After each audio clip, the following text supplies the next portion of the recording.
ವರ್ಷ ಎಲ್ಲೇ ಬಚ್ಚಿಟ್ಕೊಂಡಿದ್ರು ಎತ್ತಾಕೊಂಡ್ಬಂದ್ರು.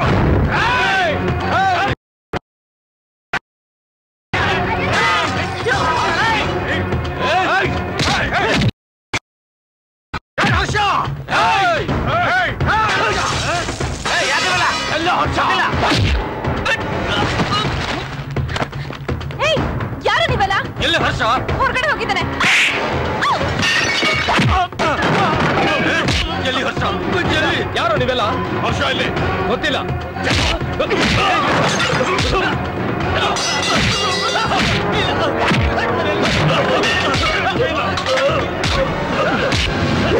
ಏಯ್, ಯಾರ ನೀವೆಲ್ಲ? ಅದನ್ನ ನಾನು ಹೇಳ್ತೀನಿ.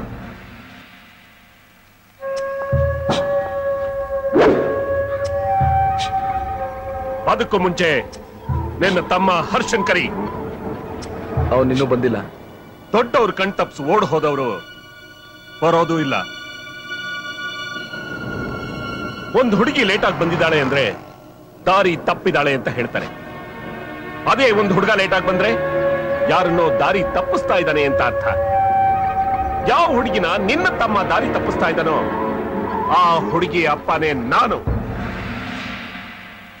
ಏಯ್, ನಾನ್ ದಿನ ನಮ್ಮನೆ ನಾಯಿಗೆ ಬಿಸ್ಕತ್ ಹಾಕ್ತೀನೋ ಅಂತ ಹಳಸೋಗಿರೋ ಹಪ್ಪಳ, ಸಂಡಿಗೆ, ಉಪ್ಪಿನಕಾಯಿ ಬಾರೋ ಸಪ್ಲೈಯರ್ ಮನೆಗೆ ನಮ್ಮನೆ ಹುಡುಗಿ ಬೇಕಾ? ನನ್ನ ತಮ್ಮ ಅಂತವನಲ್ಲ. ಇನ್ನೇನು ನನ್ನ ಮಗಳಂತವಳ? ಏಯ್, ನನ್ನ ಮಗಳನ್ನ ಬೆಳೆಸಿ ಓದಿಸಿರೋದು ಬಿಸಿ ಊಟಕ್ಕೆ ಆಸೆ ಪಟ್ಟು ಹೋಗೋ ಗವರ್ಮೆಂಟ್ ಸ್ಕೂಲ್ ಅಲ್ವೋ? ಕಾನ್ವೆಂಟ್ ಅಲ್ಲಿ. ಸ್ವಲ್ಪ ಮರ್ಯಾದೆ ಕೊಟ್ಟು ಮಾತಾಡಿ. ನೀವು ಮೇಲೆ ಇರ್ಬೋದು, ನಮ್ಮ ಮುಂದೆ ನಿಂತಾಗ ತಲೆ ತಗ್ಸಿ ಮಾತಾಡ್ಬೇಕು. ನಾವು ಕೆಳಗೆ ಇರ್ಬೋದು, ಆದ್ರೆ ಮಾತಾಡ್ಬೇಕಾದ್ರೆ ತಲೆ ಎತ್ತಿ ಮಾತಾಡ್ತೀವಿ. ಅಷ್ಟು ಮಾನ ಸ್ವಾಭಿಮಾನ ನಮ್ಮಲ್ಲೂ ಇದೆ. ಅದನ್ನೇ ನನ್ನ ತಮ್ಮನಿಗೂ ಕಲ್ಸಿದ್ದೀನಿ. ಮುಚ್ಚೋ ಬಾಯ್ನ. ನಾನು ಗುಲ್ಗಂಜಿ ಅಂತ ಹೇಳ್ಕೊಳ್ಳೋರ್ ತಳ ಎಲ್ಲ ಕಪ್ಪೇನೆ. ಇವನ್ ಹಿಂಗೆಲ್ಲ ಬಾಯ್ ಬಿಡಲ್ಲ. ಎಲ್ಕೊಂಬಂದ್ ಕಟ್ಟ ಹಾಕ.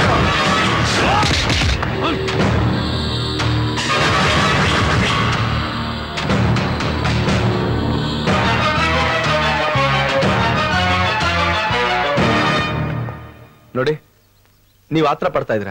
ನನ್ ಮಾತ್ ಕೇಳಿ. ಇಂಥ ನನ್ನ ಮಕ್ಕಳು ಉಪದೇಶ ಕೇಳ್ತಾ ಕೂತ್ರೆ ನೆತ್ತಿ ಎಣ್ಣೆ ಹಚ್ಚಿ ಬಾಚ್ಕೋತಾರೆ. ಕಟ್ ಹಾಕ್ರ ಅವನ್ನ.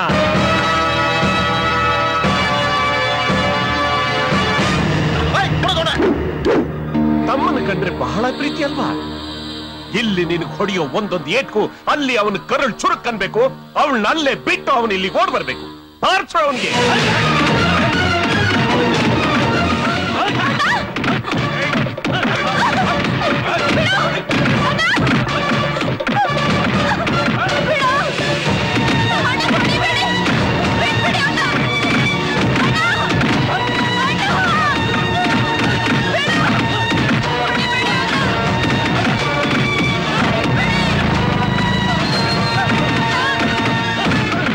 ಅಣ್ಣ, ಅಣ್ಣ, ಏನಿದೆಲ್ಲ? ನಮ್ಮ ಅಣ್ಣಂಗೆ ಏನಕ್ಕೆ ಹೊಡಿತಿದ್ದೀರಾ? ಓಹೋ, ಅಣ್ಣ ತಮ್ಮಂದ್ರ ಪ್ರೀತಿ ಬಹಳ ಜೋರಾಗೇ ಇದೆ. ಏಯ್, ಎಲ್ಲ ನನ್ನ ಮಗಳು. ನನಗೇನ್ ಗೊತ್ತು? ಏಯ್, ಸುಮ್ಮನೆ ನಾಟಕ ಆಡ್ಬೇಡ. ಎಲ್ ಬಚ್ಚಿಟ್ಟಿದ್ಯಾ ಹೇಳ.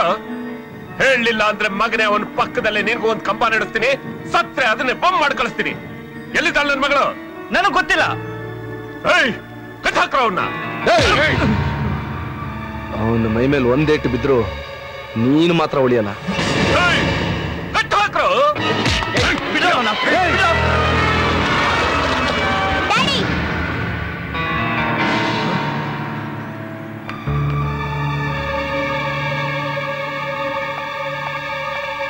ಡ್ಯಾಡಿ, ಏನಿದೆಲ್ಲ?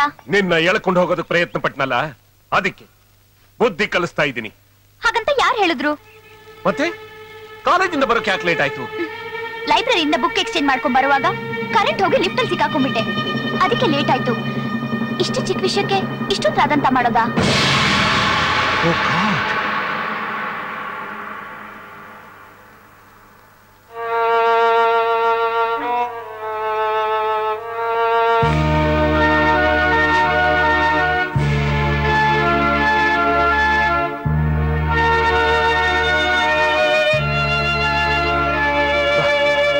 ಒಂದ್ ನಿಮಿಷ.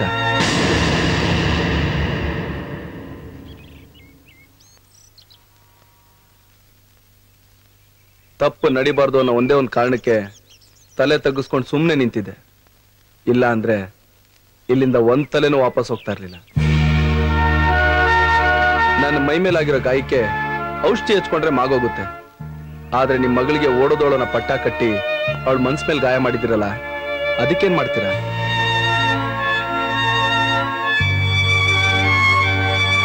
ಮದುವೆ ಆಗ್ಬೇಕಾಗಿರೋ ಹೆಣ್ಮಗಳನ್ನ 10 ಜನಗಳ ಮುಂದೆ ಕರ್ಕೊಂಬಂದು ಪಂಚಾಯ್ತಿ ಇಟ್ಟು ಅವಳ ಮರ್ಯಾದೆ ತೆಗಿತಾ ಇದ್ದೀರಲ್ಲ. ನೋಡಿ, ನಿಮ್ ಮಗಳ ಮನ್ಸನ್ನ ಅರ್ಥ ಮಾಡ್ಕೊಂಡು ಒಂದೊಳ್ಳೆ ಗಂಡು ನೋಡಿ ಅವಳು ಮದುವೆ ಮಾಡಿ. ಹೋಗ್ಬಿಟ್ಟು ಬನ್ನಿ.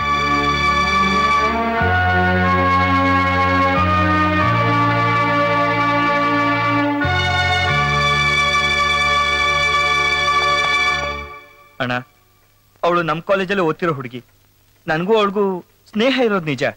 ಬಟ್ ನನಗೆ ಗೊತ್ತಿಲ್ದಿದ್ದ ಹಾಗೆ ನಾನು ಥಿಂಗ್ಸ್ ಎಲ್ಲ ಕಲೆಕ್ಟ್ ಮಾಡ್ತಿದ್ಲು. ಸರಿಯಾಗಿ ಹೇಳಿದೆ. ಓಕೆ, ಬಾಯ್. ಹರ್ಷ, ಒಂದ್ ನಿಮಿಷ. ನಾನ್ ನಿನ್ನ ಎಷ್ಟು ದಿವಸದಿಂದ ಫಾಲೋ ಮಾಡ್ತಿದ್ರು, ನೀನ್ ಒಂದ್ ದಿವ್ಸನೂ ನನ್ ಕಡೆ ತಿರುಗಿ ನೋಡ್ಲೇ ಇಲ್ವಲ್ಲ? ನಡೆಯೋ ದಾರಿ ಸೇರೋ ಗುರಿ ಕಣ್ಮುಂದೆ ಇರುವಾಗ ಹಿಂತಿರುಗಿ ನೋಡೋ ಅವಶ್ಯಕತೆ ಇಲ್ಲ ಅಂತ ನಮ್ಮ ಅಣ್ಣ ಹೇಳಿದಾನೆ. ಹೋಗ್ಲಿ, ಪಕ್ಕದಲ್ಲಿ ಬರೋ ಜೊತೆಗಾರನಾದ್ರೂ ನೋಡ್ಬೋದಲ್ವಾ? ಆಫ್ಟರ್ ಆಲ್ ಬಾರ ಹೊರ ಕುದುರೆನೆ ಅಕ್ಕಪಕ್ಕ ನೋಡಲ್ಲ. ನಾನ್ ಯಾಕೆ ನೋಡ್ಬೇಕು? ಯಾಕೆಂದ್ರೆ ನಿನ್ನಂತ ಕುದುರೆನ್ ಪ್ರೀತಿಸೋ ನನ್ನಂತವ್ರು ಇರ್ತಾರಲ್ಲ, ಅದಕ್ಕೆ. ಅಂದ್ರೆ ನಾನ್ ನಿನ್ನ ಪ್ರೀತಿಸ್ತಾ ಇದ್ದೀನಿ, ಅದನ್ನ ಇಂಡೈರೆಕ್ಟ್ ಆಗಿ ಹೇಳ್ದೆ, ನಿನಗೆ ಅರ್ಥ ಆಗ್ಲಿಲ್ಲ.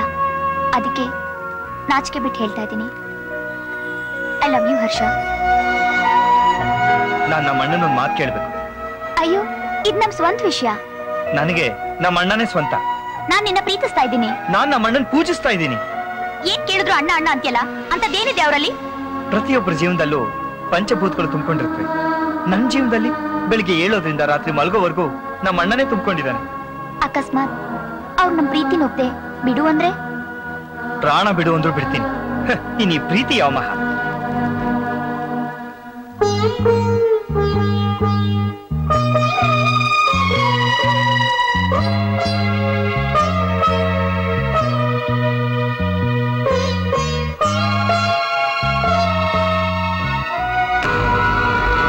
ಐಶ್ವರ್ಯ, ಐಶ್ವರ್ಯ, ಐಶ್ವರ್ಯ, ವಾದ ತೆಗಿಯಮ್ಮ. ಅಯ್ಯೋ, ಏನಂದ್ರೆ? ಬೇಗ ಬನ್ನಿ. ಐಶ್ವರ್ಯ, ಐಶ್ವರ್ಯ ಒಳಗಡೆ ಹೋಗಿ ಬಾಗ್ಲ ಹಾಕೊಂಡ್ಬಿಟ್ಟಿದ್ದಾಳೆ. ತೆಗಿತಾನೆ ಇಲ್ಲ. ಐಶ್ವರ್ಯ, ತೆಗಿಯಮ್ಮ. ಐಶ್ವರ್ಯ, ಐಶ್ವರ್ಯ, ಬಾಗ್ಲು ನೋಡಿರೋ.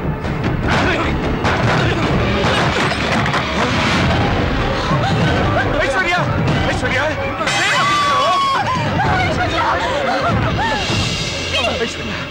ಐಶ್ವರ್ಯ, ಇಲ್ಲಿ ನೋಡಮ್ಮ. ಸಾಯೋ ಅಂತ ಏನಾಯ್ತೆ ನಿನಗೆ? ಬದುಕಕ್ಕೆ ಇನ್ನೇನು ಉಳಿದಿದೆ? ಪ್ರೀತಿಸೋನ್ ಜೊತೆ ಬಾಳೋಣ ಅಂದ್ರೆ ಅದಕ್ಕೆ ನೀವಿಬ್ರು ಒಪ್ಪಲ್ಲ. ಬೇರೆಯವ್ರ ಜೊತೆ ಬಾಳಕ್ಕೆ ನನ್ ಮನ್ಸು ಒಪ್ಪಲ್ಲ. ಹಾಗೆ ಇರೋಣ ಅಂದ್ರೆ ನನ್ ಮರ್ಯಾದೆನೇ ಉಳ್ದಿಲ್ವೇ?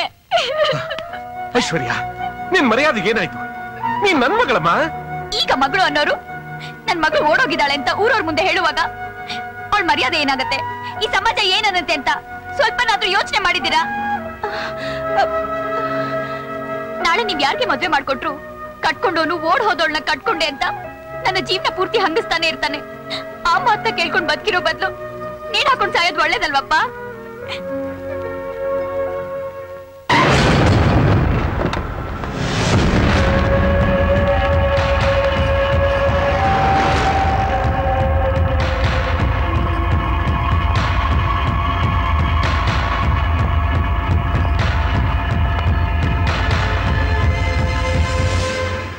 ಗಣೇಶ, ನಾನು ಯಾವಾಗ್ಲೂ ತಪ್ಪ ನಿರ್ಧಾರ ತಗೊಳ್ತೀನಿ.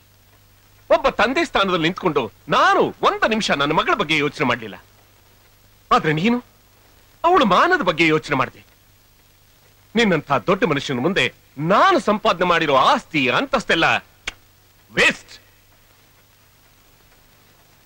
ವಯಸ್ಸಿಗೆ ಬಂದು ತನ್ನ ಕಾಲ ಮೇಲೆ ತಾನು ನಿಂತ್ಕೊಳ್ಳೋ ಜವಾಬ್ದಾರಿ ಶಕ್ತಿ ಇದ್ರು ಅಣ್ಣನ್ನ ದೇವರ ಸ್ಥಾನದಲ್ಲಿ ಇಟ್ಟಿದಾನಲ್ಲ ನಿನ್ನ ತಮ್ಮನಿಗೋಸ್ಕರ ಎಂತ ಶಿಕ್ಷೆ ಬೇಕಾದ್ರೂ ಅನುಭವಿಸೋದಕ್ಕೆ ಸಿದ್ಧವಾಗಿರೋ ನಿನ್ನಂತ ಅಣ್ಣನ ಮನೆ ಆರಿಸ್ಕೊಂಡಿದ್ದಾಳಲ್ಲ ನನ್ನ ಮಗಳು. ನಿಜವಾಗ್ಲೂ ನಾನೇ ಅದೃಷ್ಟವಂತ. ಬಾಮ್ಮ. ಗಣೇಶ, ದಯವಿಟ್ಟು ನನ್ನ ಮಗಳನ್ನ ನಿನ್ನ ಮನೆ ತುಂಬಿಸ್ಕೋ.